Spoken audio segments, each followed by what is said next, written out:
Salam pemirsa, salam sehat. Terima kasih sudah bergabung di channel Renungan Rohani Katolik.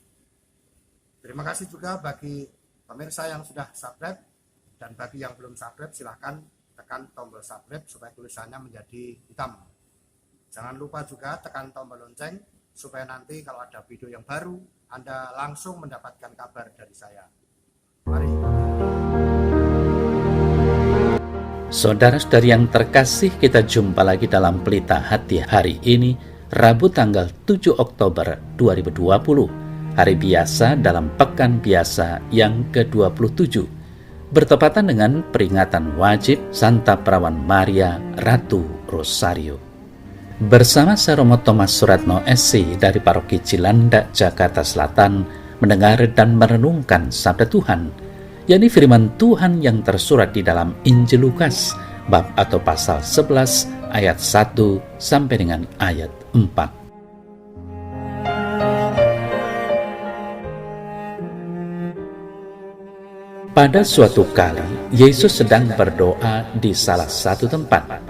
Ketika ia berhenti berdoa, berkatalah seorang dari murid-muridnya kepadanya, "Tuhan, ajarlah kami berdoa, sama seperti yang diajarkan Yohanes kepada murid-muridnya." Jawab Yesus kepada mereka, "Apabila kamu berdoa, katakanlah, Bapa, dikuduskanlah namamu, datanglah kerajaanmu. Berikanlah kami setiap hari makanan kami yang secukupnya, dan ampunilah kami akan dosa kami, sebab kami pun mengampuni setiap orang yang bersalah kepada kami. Dan janganlah membawa kami ke dalam pencobaan."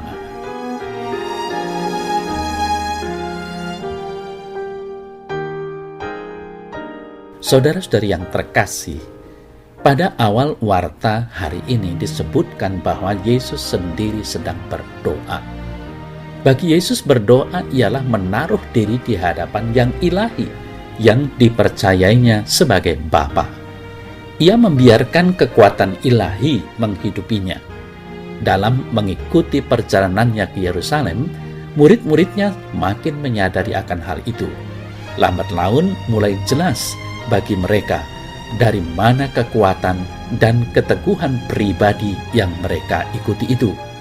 Maka mereka datang kepadanya minta diajar berdoa, minta diberikan rumusan doa yang dapat mereka pegang untuk bekal hidup. Saudara-saudari yang terkasih, rumusan doa yang disampaikan dalam Lukas 11 ayat 2-4 lebih pendek daripada doa Bapa kami yang biasa kita doakan, yang didasarkan pada Injil Matius bab atau pasal 6 ayat 9 sampai dengan 13. Doa yang diajarkan Yesus menurut penginjil Lukas ini memuat 5 permohonan yang diawali dengan sapaan Bapa. Di sini terungkap keakraban Yesus dengan Tuhan yang Maha Kuasa. Sebutan Bapa, kata Aramnya Abba, itu sebutan akrab tapi hormat yang biasa dipakai seorang anak kepada ayahnya. Jadi agak berbeda dengan sebutan Pak yang bisa dipakai kepada siapa saja yang dihormati atau dituakan.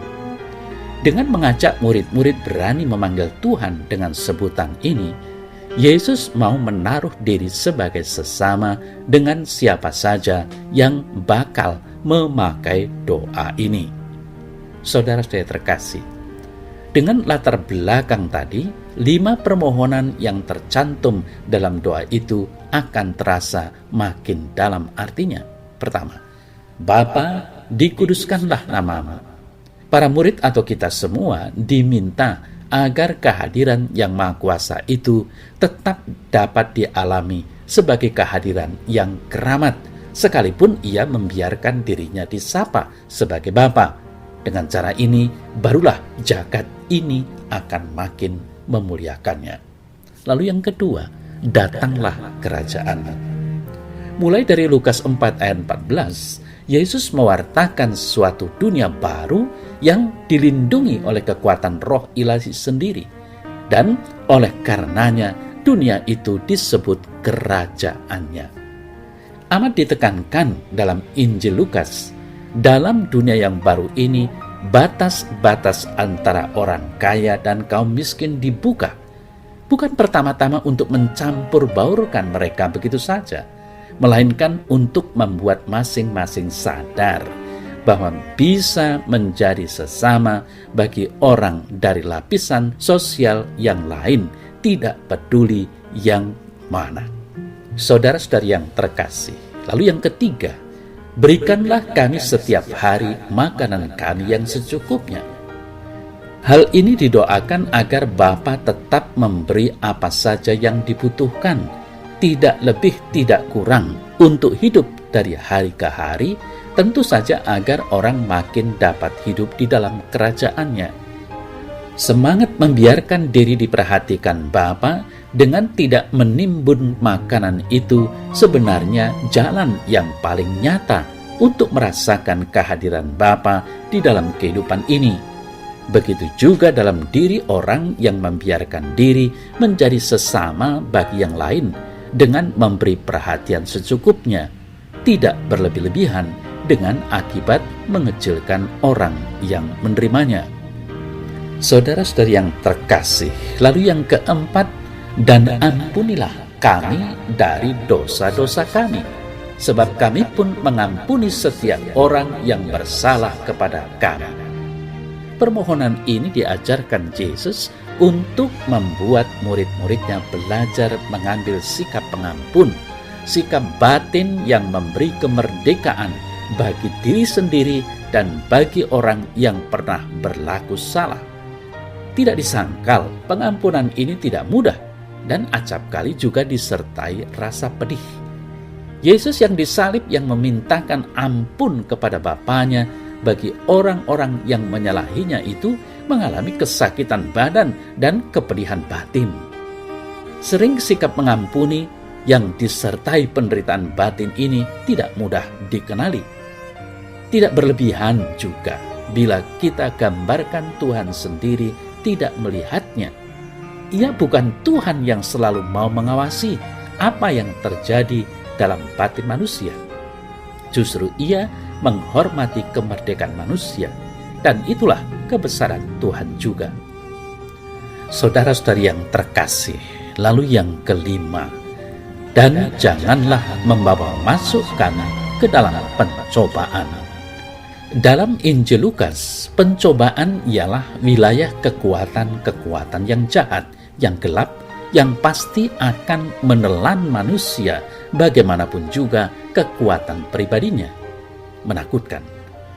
Terjemahan "janganlah membawa masuk kami" dapat memberi kesan menuntun masuk ke sebuah ujian agar orang makin tabah, makin terlatih, makin kuat. Namun, yang lebih cocok kiranya ialah jangan membiarkan kami masuk ke dalam wilayah daya-daya maut tadi. Saudara saya terkasih, dari sini menjadi jelaslah perbedaan doa Bapa kami yang selalu kita doakan, yakni doa Bapa kami versi Injil Matius dengan apa yang kita dengar hari ini dari Injil Lukas. Semoga kita semakin mengerti dan tekun di dalam berdoa kepada Bapa di sorga.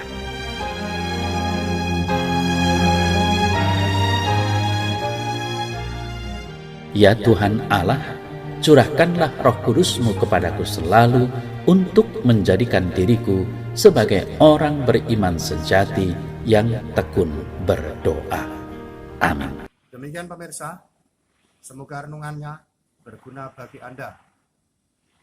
Dan saya doakan keluarga Anda dalam keadaan sehat walafiat, murah rezeki, dan bagi adik-adik yang masih sekolah, supaya besok bisa lulus dengan nilai yang sangat memuaskan, cum laude.